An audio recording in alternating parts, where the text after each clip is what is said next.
Hello YouTube! It might be the middle of winter, but I've been craving some summertime fun. So what did I do? I turned on Phineas and Ferb and I did a full rewatch to prepare for the new seasons coming this year. Who knows when they're coming, but I'm ready now. I watched everything. I watched episodes I usually would skip. I watched specials I usually would skip. The Marvel special. I watched the two movies. I did it all. And I'm here to discuss it today. I love Phineas and Ferb. It's a childhood favorite of mine. And I can't wait to see more episodes coming soon. So I'll just hop right into it. Of course, we have the main characters, Phineas and Ferb. I'll start with Ferb because he doesn't say much, so there's really not much to say about Ferb. Ferb is there for vibes only, and his vibes are good. You don't want the show without Ferb, but there's not much to really discuss when it comes to Verb. He's always there, he's doing some building, he has some occasional funny moments.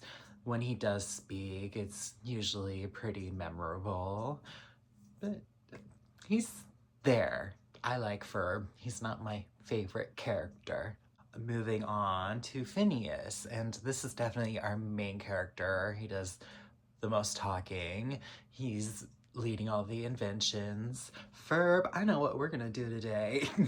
Phineas isn't really an exciting character either. Most of the excitement from this show comes from the other characters, but Phineas does the inventing. He's got all the creativity, and I think he's a good main character for children to see and look up to. Phineas and Ferb is a show that inspires creativity and imagination, and we see that presented through Phineas. I very much enjoy seeing the episodic inventions. What are we gonna do today? What fun's gonna happen on this summer day? Phineas does a good job at keeping everything together. But as a character, I can't sit here and say Phineas is my favorite character in the show because he pales in comparison to some of the others that we have here. He serves his purpose for the show. I can't say I don't like Phineas. I do think Phineas got a little more interesting as the show went on and they started to comment on how he needs to invent or he'll like start losing his mind.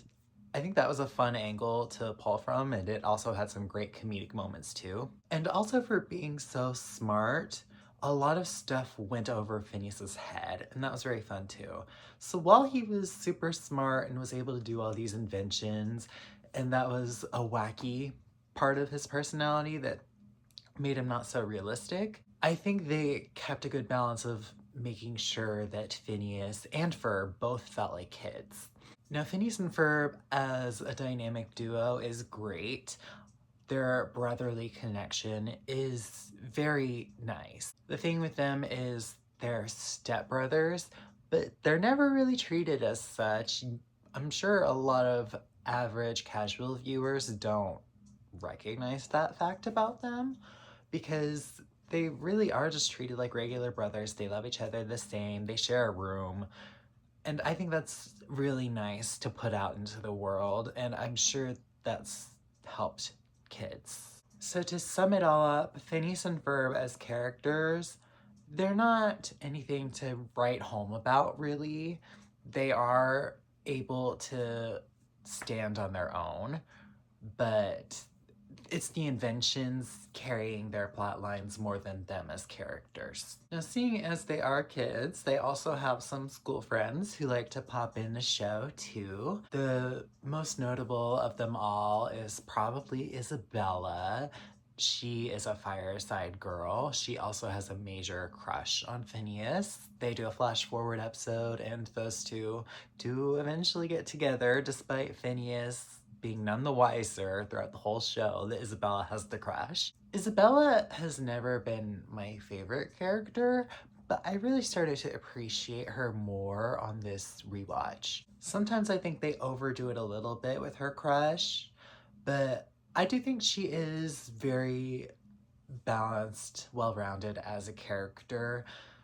despite having that crush. Now she does spend her days coming over to see what Phineas is doing, and they have to do that. That's how she gets worked into the fold. Well, how else would she? But I also think they do a great job balancing her love for Phineas with her Fireside Girl antics.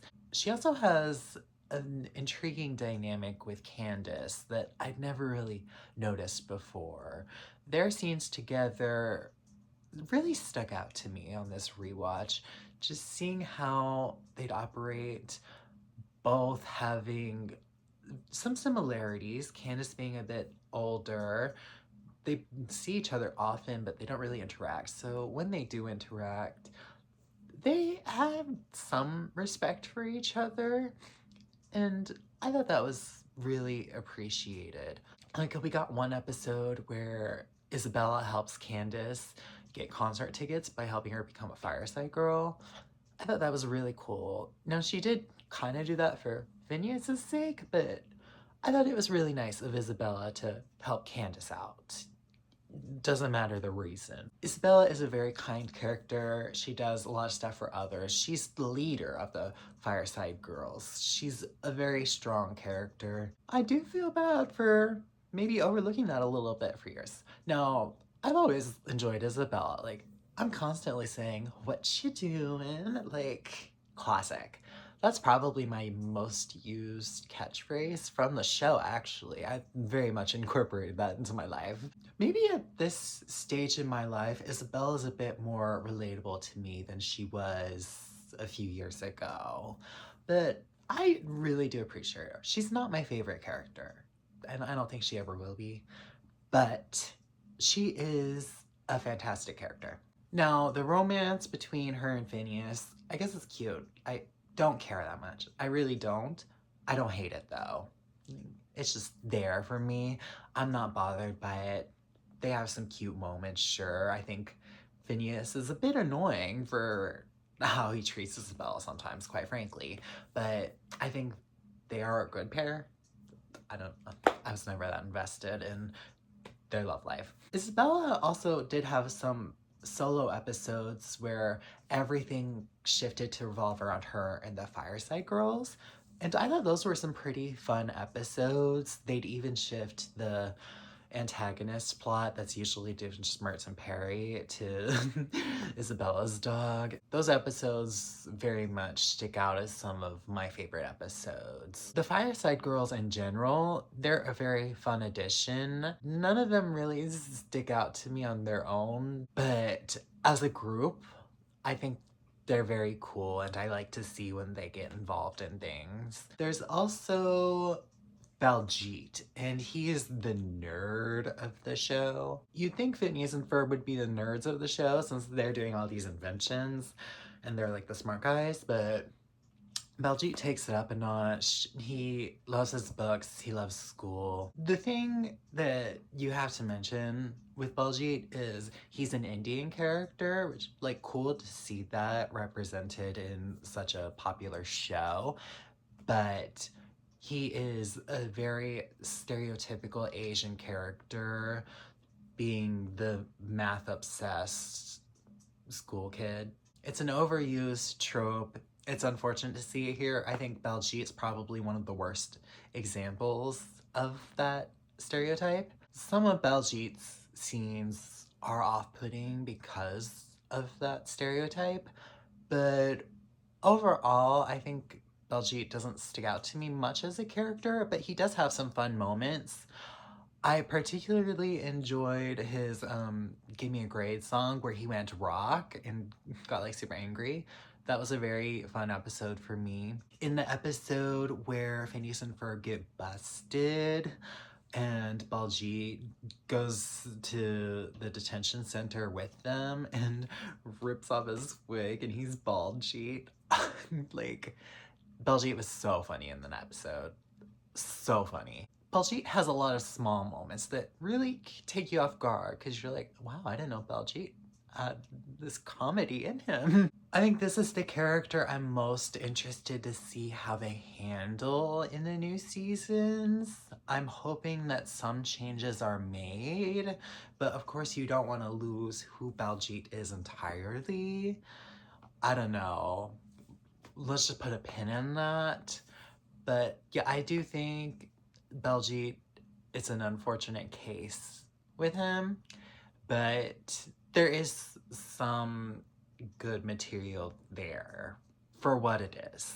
And I can't really speak about Baljeet without also speaking about Buford.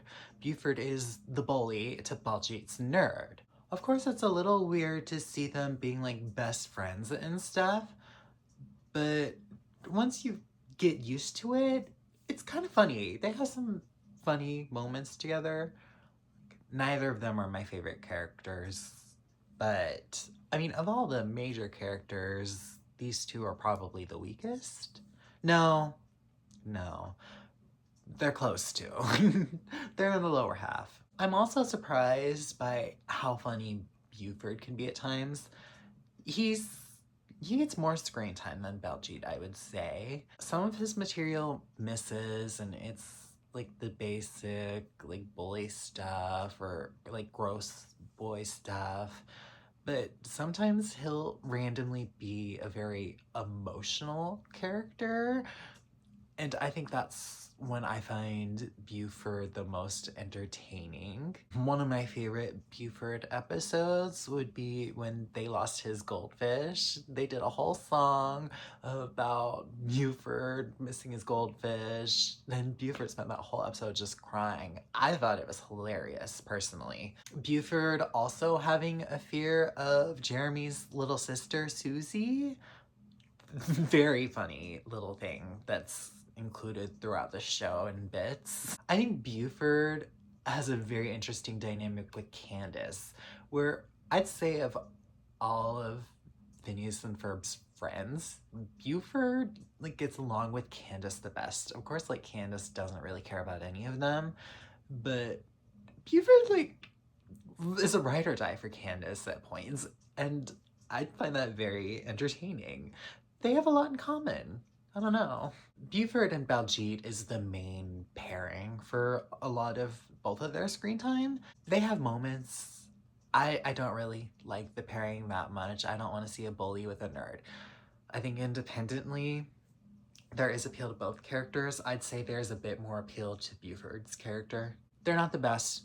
They're not the worst. That's where I'll leave it. Later on into the show, we get Irving, who is a Phineas and Ferb super fan. Irving is not the worst, not the best. It is kind of funny to see him like totally freak out. He kind of breaks the fourth wall a little bit too. I think that's a big appeal for Phineas and Ferb overall. I love how they'll reference past episodes and all of that. It is an episodic show for the most part, but they kind of have stuff on a timeline. Irving had some funny moments in that.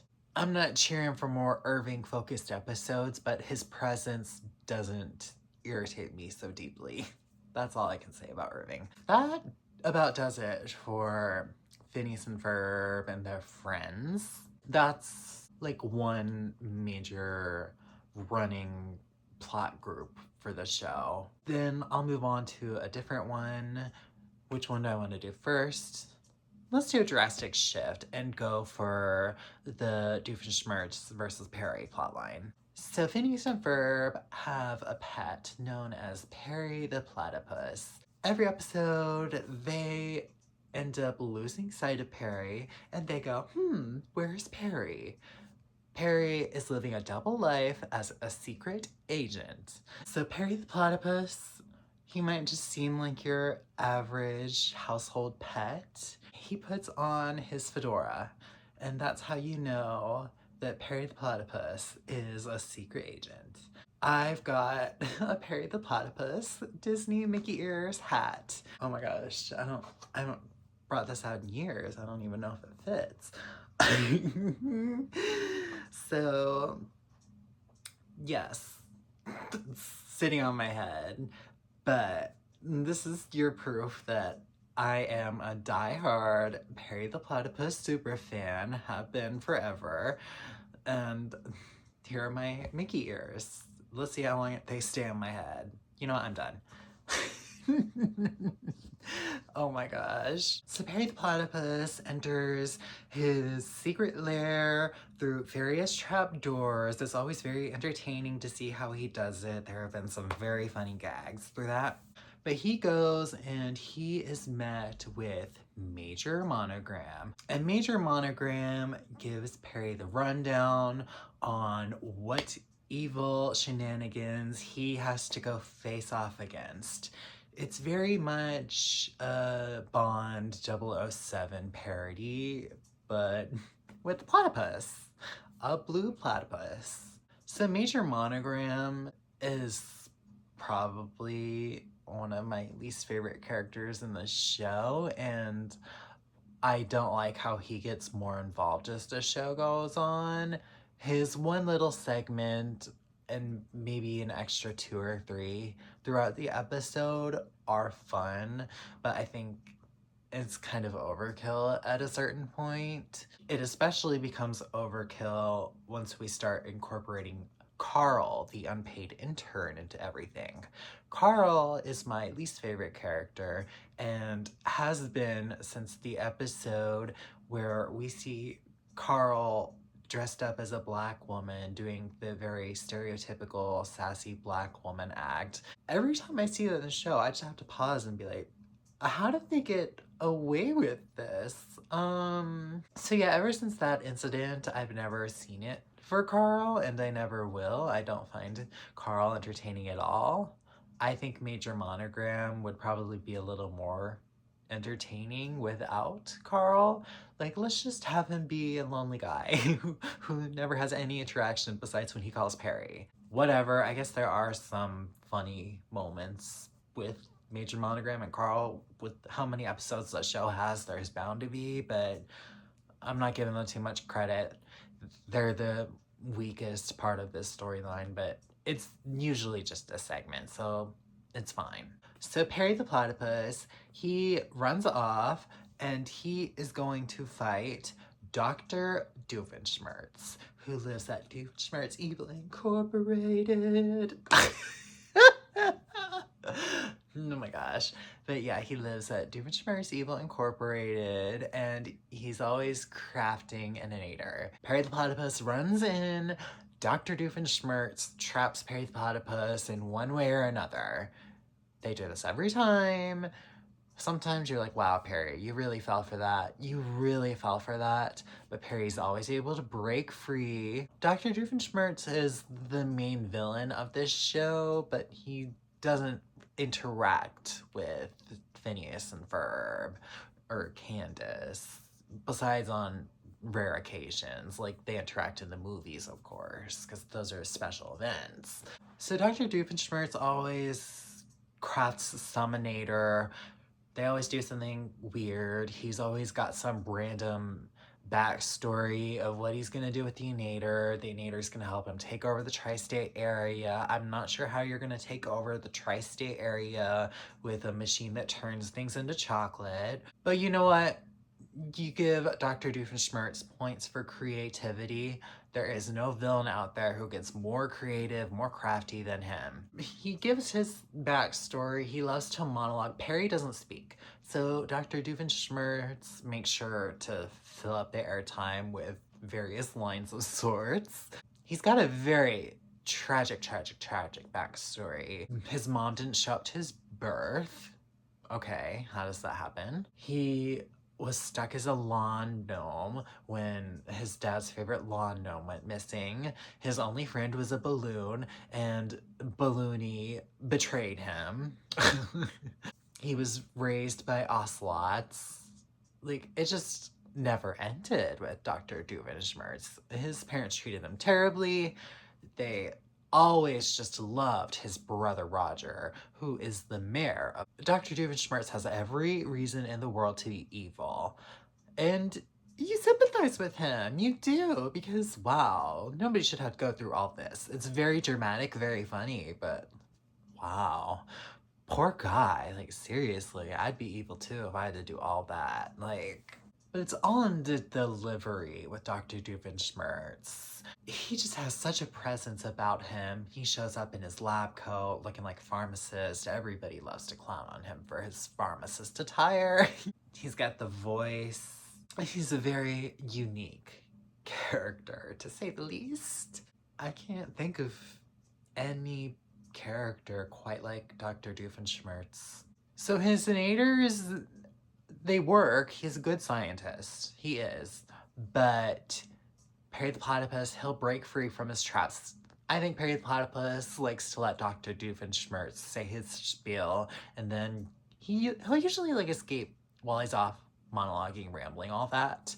He'll kick Dr. Doofenshmirtz and he'll go to the innator. And one thing about Dr. Doofenshmirtz, he's consistent. He always puts a self-destruct feature, a button usually, on the innators, and that's his downfall. Really, he never learns. He never learns. You could have taken over the world by now if you were just a little more in control of yourself. But I think he knows exactly what he's doing. And Perry the Platypus is well aware too. They are both in this routine. They're doing the same thing every day. Instead of shaking things up, doing things in a more orderly fashion, they do things like they always do because they enjoy spending their time together. It gives them something to do. It keeps Perry the Platypus employed. It keeps Dr. Doofenshmirtz in the world. They enjoy each other's company. They enjoy what they do. And the show often comments on that, but I believe that's the case. I don't think Dr. Doofenshmirtz is an evil guy. He doesn't do anything too crazy. I think sometimes he wants to be evil a little bit. He'll get caught up in it. He really just enjoys Perry the Platypus's company. They are a dynamic duo. They have such chemistry together. They really do love each other. They'd never let anything bad happen to the other one. They like to torment each other a little bit. That's how they show their love. You just gotta respect it. And it also benefits Perry the Platypus because then he can use whatever experiment Dr. Doofenshmirtz made to clean up the mess caused by whatever Phineas and Ferb did that day. He keeps Candace from getting the boys busted, so the boys don't get sent away or something. It just all works out very conveniently. And I think it's too convenient. I think Perry the Platypus and Dr. Doofenshmirtz are both very aware of what they're doing. They both benefit from each other, and they like each other. They absolutely do. Introducing this extremely overdramatic supervillain plot that we have with Dr. Doofenshmirtz, this is what makes the show special. And that's why the show is as big as it is. It is Disney's SpongeBob. And you have to give full credit to Perry the Platypus, who is very marketable, as we just saw with my hat, and Dr. Doofenshmirtz, who is just an enigma. What a character. One of the best characters in the show, one of the best characters of all time. I just really think it's masterful how this show was crafted. Because a show about Dr. Doofenshmirtz and Perry on their own, it wouldn't be that entertaining. Same with the Phineas and Ferb plotline. But instead, bring the two together and having them be very two separate things in the show, but still finding a way to connect them, genius. The show was so expertly crafted. This is something I wish I could pull off as a writer, this concept. Like, genius. Who would think to pair two boys doing stuff with their summer with an over-the-top villain? Like, create a team, you did your thing. And then there's a third element in the show, too. They usually bounce between 3 plot lines, some having more significance than others in certain episodes. And that third plot line is the plotline of Candace, Phineas and Ferb's sister, who is on a mission to bust her brothers. I've got a bold statement to say right here. Phineas and Ferb has the best representation of teenage girls I've ever seen. Not just Candace, I would say Candace, Stacy, Vanessa. All three of them. I think it's a masterclass in writing teenage girls. No, particularly Candace though, because she's the one who gets the most focus. The thing with Candace is she's besting the brothers, and it is true that what her brothers are doing could be very dangerous. Now, Candace's reasonings might not always be that danger. Maybe it started that way, but then she just got so obsessed with getting one over on them and she just lost sight of it and it just became bust, bust, bust. But yeah, what they're doing is dangerous, so letting your mom know it would be an appropriate thing. So while it's going against the fun they're having, you can't help but like see Candace's side too. And also, I mean, all those experiments going on in your backyard would be very loud too. You are very much led into Candace's perspective in this show. I don't view her as a villain. She's allowed to be very complex.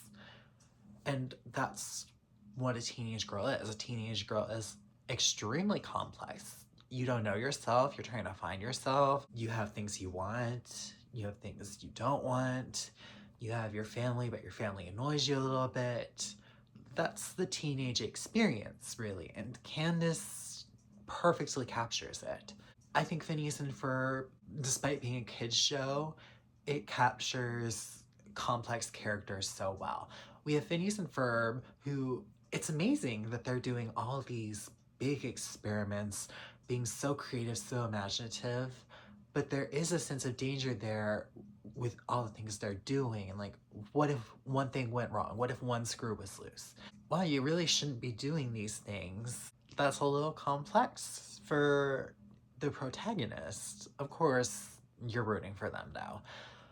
Then you got Candace and Dr. Doofenshmirtz. Dr. Doofenshmirtz, who presents himself as so evil, but he ends up doing the right thing most of the time.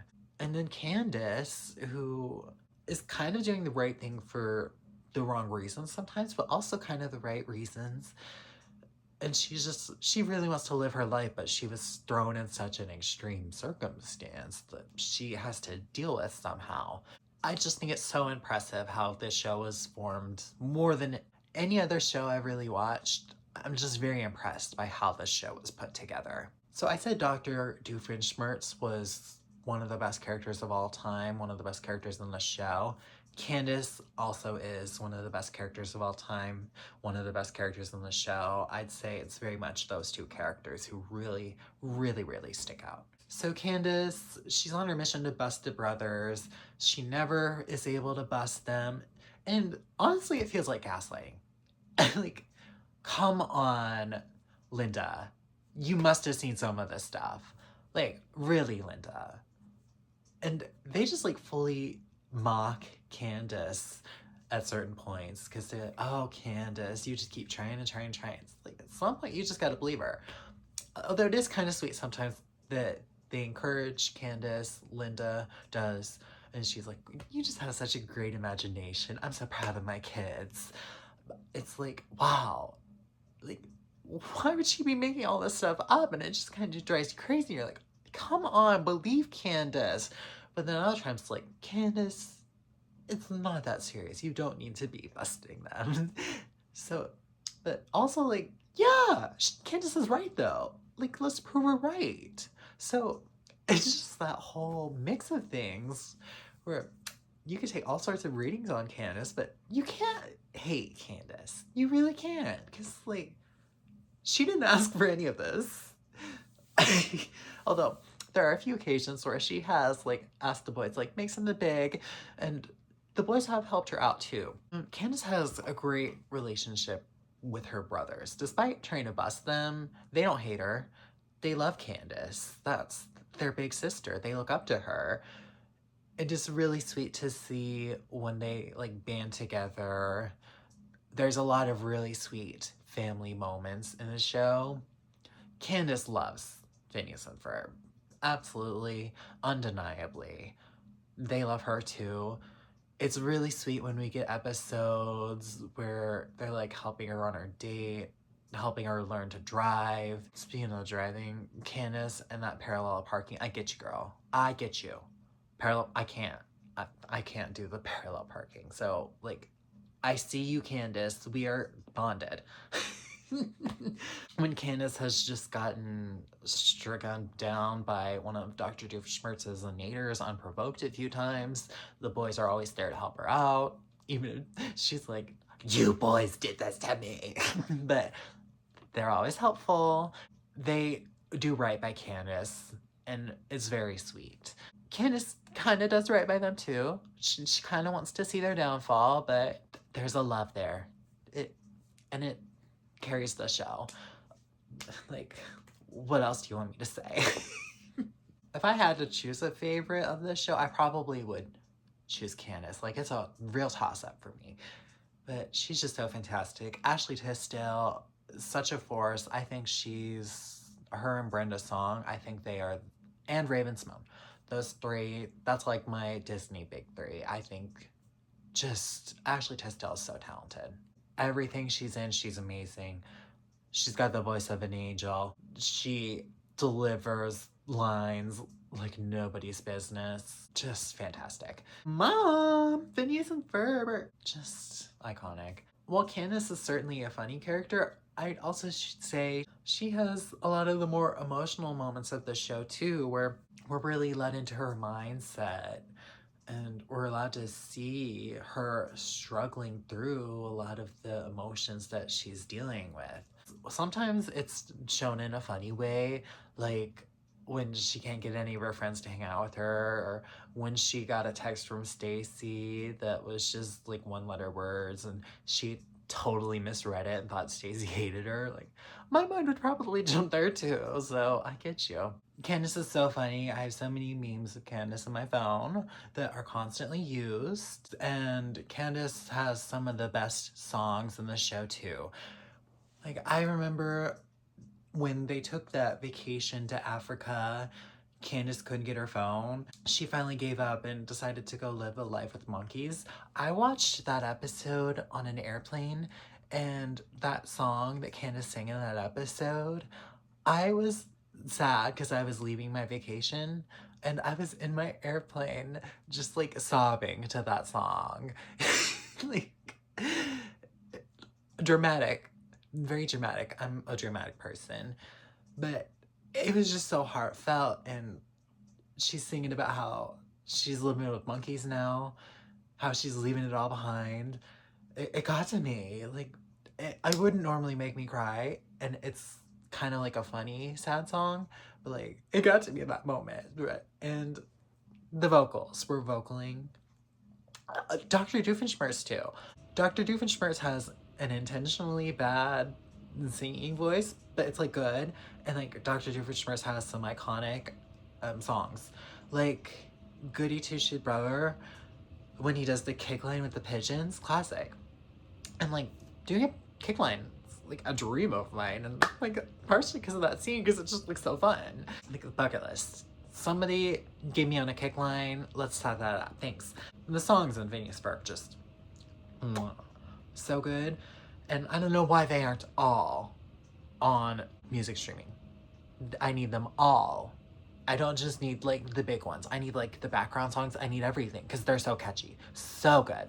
Maybe I'll do a separate video for songs. Stay tuned. But Candace is one of the most relatable characters ever. She's so relatable. She's so funny. She's so raw. She is a teenage girl. A lot of the typical teenage tropes are like boy crazy, grumpy, hates life, hates their parents, hates everything. And what I like about Phineas and Ferb is they embrace some of those tropes, and they take what those tropes were formed from, like small reactions that a teenager does have, and they expanded on those. They gave the full teenage experience. Like, yes, Candace is still boy crazy. She still wants Jeremy so badly. It's allowed to be just one facet of her character. And That is a teenage girl thing, to have a crush on a guy you go to school with. That's a thing. So it's good to not ignore it. Isabella, she was also allowed to have a crush. And it wasn't her full character either. She also had complicated feelings for her family. Instead of just presenting it as her hating her family, she is frustrated by the actions her family takes. She's frustrated the boys make these inventions and they inconvenience her. She's frustrated her mom won't listen to her. These are real frustrations that a teenager would have, and maybe they're taken to an extreme for extreme scenarios, but those are real and those are very relatable. They could have just focused on one of these aspects and just gone full force on it, but they explored them all, and that allows it to make Candace a full character. Candace also has her friendships too. Stacy, who I also said is a fantastic representation of a teenage girl. Stacy is a grounding force for Candace. She will calm Candace down. She'll talk her out of going a little crazy over Jeremy, talk her down from going to bust crazy. Stacy has fun with some of the things we've seen of Phineas and Ferb. Like when she was the golfing queen, Stacy knows how to have a good time. She's very chill, and that plays well off of Candace. They make for a great duo. Now, Candace, she doesn't always appreciate Stacy. She overlooks Stacy, and Stacy acknowledges that. I appreciate that. She doesn't always say it to Candace, but Stacy will give her a look like, really? Not you.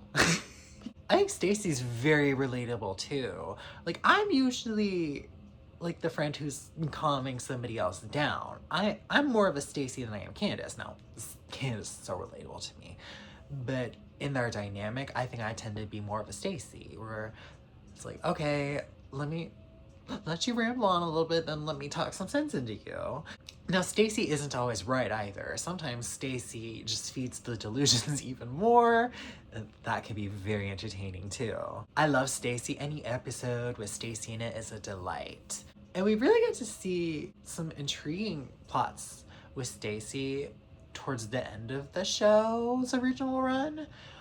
She got to uncover Perry's secret that he is a secret agent. She's aware of that now. I want to see that explored so badly. I need more. Like, what are we gonna do with that? And an amazing reveal. It kind of like became a running gag that Stacy would get very sucked into her movies and just like not be so aware of what was going on. I think that was her last appearance in the like zombie episode where everybody was becoming Dr. Doofenshmirtz. Stacy was just watching her horror movie, and I guess she was the last person in Danville who didn't become a pharmacist because she was just watching a movie. She said one line where she was like, how could anybody be this stupid? And then you could see the pharmacist in the street behind her. It's like, oh, Stacy. That's the horror movie experience. Judging people for things they did wrong when you probably make the same mistakes. I just think Stacy is such a delight. So yeah, Candace, she really has a full life. She is a full character. Sometimes it seems like she's the main character of the show. And I remember they did like one episode, maybe two, without Candace. It's very notable. Her presence was dearly missed. Candace also has a very interesting dynamic with Vanessa. Vanessa is Dr. Doofenshmirtz's daughter. Dr. Doofenshmirtz had his problems with his family, so he wants to be there for Vanessa. He's a very caring father. It's very sweet. But he can be overbearing. He can be too much. And then also sometimes he can get too sucked into his evil and he'll ignore Vanessa. So it's an interesting mix. Vanessa also wants to like bust her dad. They do a whole episode with Candace and Vanessa where they're both trying to bust whoever they're busting. Like, we get that. They have Busted. Best song on the show. Busted. Let me tell you, when I first saw that song, that is when I formed my first ever romantic ship in life. Candace and Vanessa. The romantic chemistry was undeniable. I saw this kid. I'd never shipped characters before in my life, but from that moment on, I wanted to see those two get together. Screw Jeremy. He's boring. Like, I'm not even gonna give him a section in this video because, like, what's there to say about Jeremy? Snooze fest. Candace and Vanessa, the chemistry is undeniable. They work so well together. They understand each other like nobody else. They understand that frustration of nobody believing you. Like, it fits. And then Candace is like the goody two-shoes and Vanessa's more of the edgy type. She wears all black. Fantastic outfit. Like, Vanessa looks fierce and fabulous. As the show went on, they did start to give Vanessa a bit more screen time. Very, very, very appreciated. Vanessa, she was like my favorite character as a kid. Like, definitely still up there. Still up there for sure, but like, Candace and Dr. Doofenshmirtz, they're tough competition. I'd say Vanessa's like number 3. Honestly, I love Vanessa. She's got the best singing voice on the show, hands down. But while I think Vanessa is also more of a grounding force than Candace is, I think she's calmer. She definitely has her moments where she gets fed up, but she's also able to chill and just be like, okay, I see this for what it is. I'm just gonna ignore it. She'll kind of be around, but not really caring. I think the parallels between Candace and Vanessa are great, and I love how they've explored that. In the last movie, we get to see a really cool scene where Candace was really frustrated, and it was Vanessa who came up and comforted Candace. And then they like got paired off together for a minute when they got captured by those aliens. It was amazing. It was all I ever wanted. I wanted them to just be paired up that whole movie. Like, the dream team. Oh my gosh. I want to see an episode where we have Candace, Vanessa, and Stacy as a trio. They did an episode where it was Candace, Stacy, and Jenny, but like, Jenny, she's not really a character. They never do anything with Jenny. I want to see how their dynamic as a threesome would work. So Candace, she like looks up to Vanessa because Vanessa's like the cool girl. Of course you'd look up to Vanessa. She's Vanessa. So she like started to like try to really befriend Vanessa. It just works. They have such a cool chemistry, and it's also like cool to see Candace getting in with Dr. Doofenshmirtz and seeing like how they kind of interact. And then Perry would have to dodge Candace because he doesn't want to get his identity found out. So it was just all very cool. Oh my gosh, I think Vanessa, I need more Vanessa. Like, give me all the Vanessa I can get. She's the best. Just don't give me Vanessa with Ferb. I don't want to see that. Thank you. No. Let's just pretend that never happened and pair Vanessa off with somebody else. I know they're not going to pair Candace and Vanessa. They should. They should. So I won't even give what the alternatives could be. Like, of course, Major Monogram's son. Like, of course they could just do that. It's Candace and Vanessa all day, every day. That ride or die. I will go down with that ship. That's the couple. That's it. Done. Wrap it up with the bow. Whatever. I said I'd ignore Jeremy, but I will say Jeremy, he's fine. Him and Candace have no chemistry. He's a nice guy. He has some funny moments. He serves his purpose. I'm not annoyed by his presence, but come on, he doesn't have the it factor. Sorry. So I have to speak on Linda.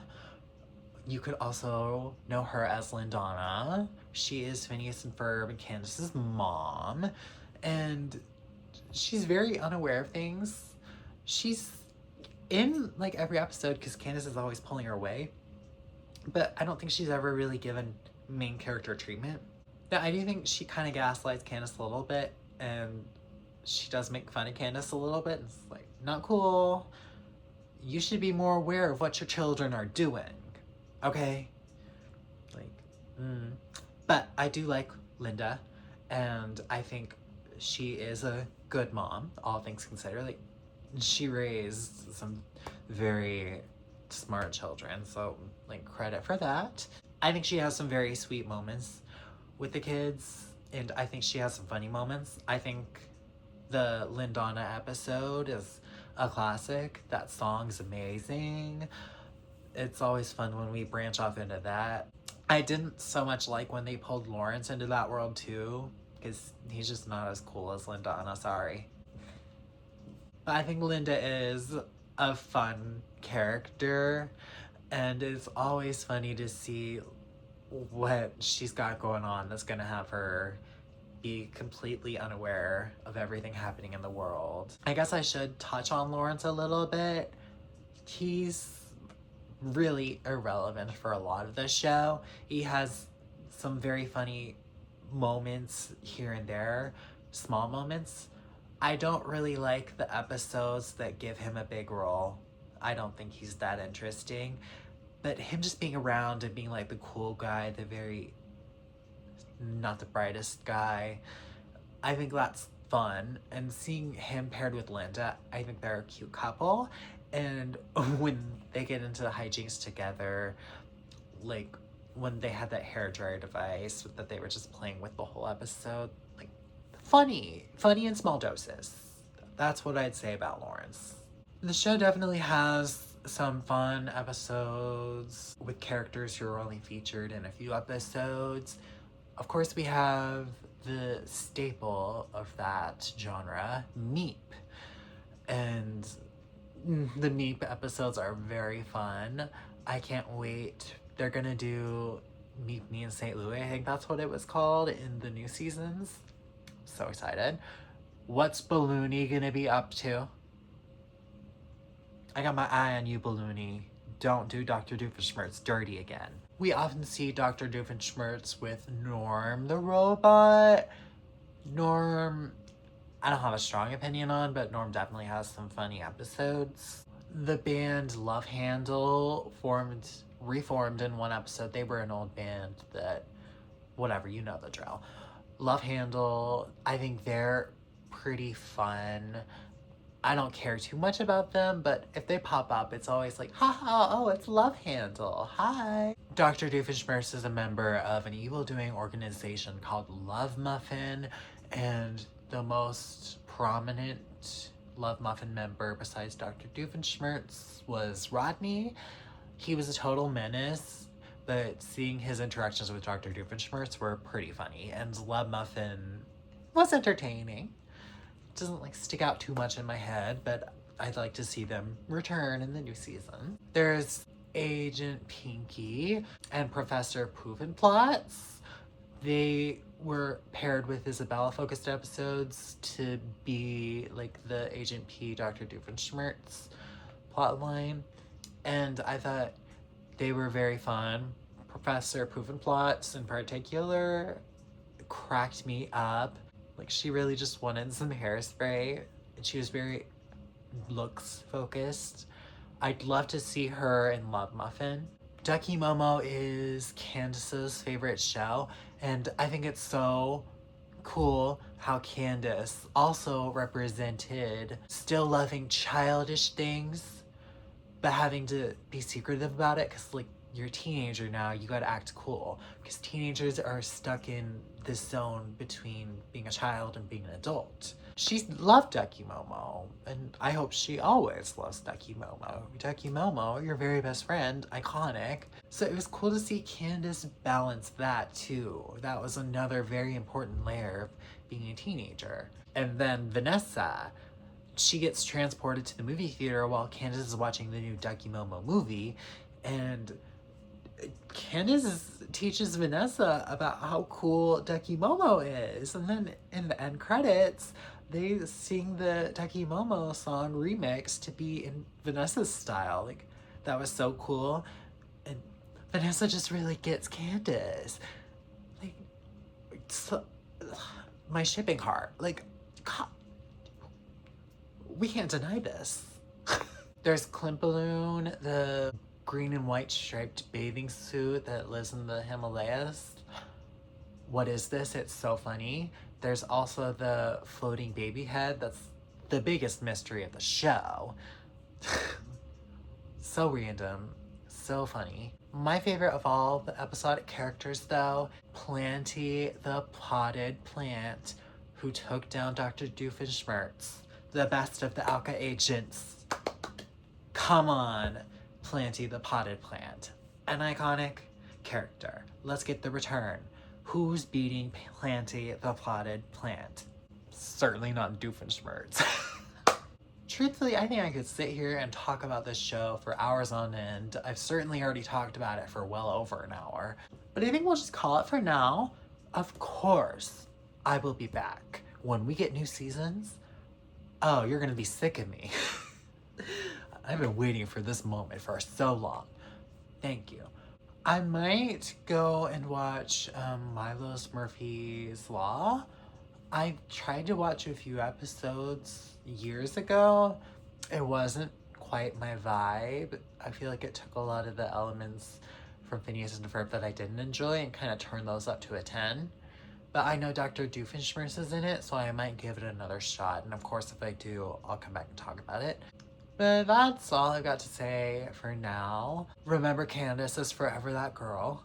And that's where I'll end it. So until next time, bye!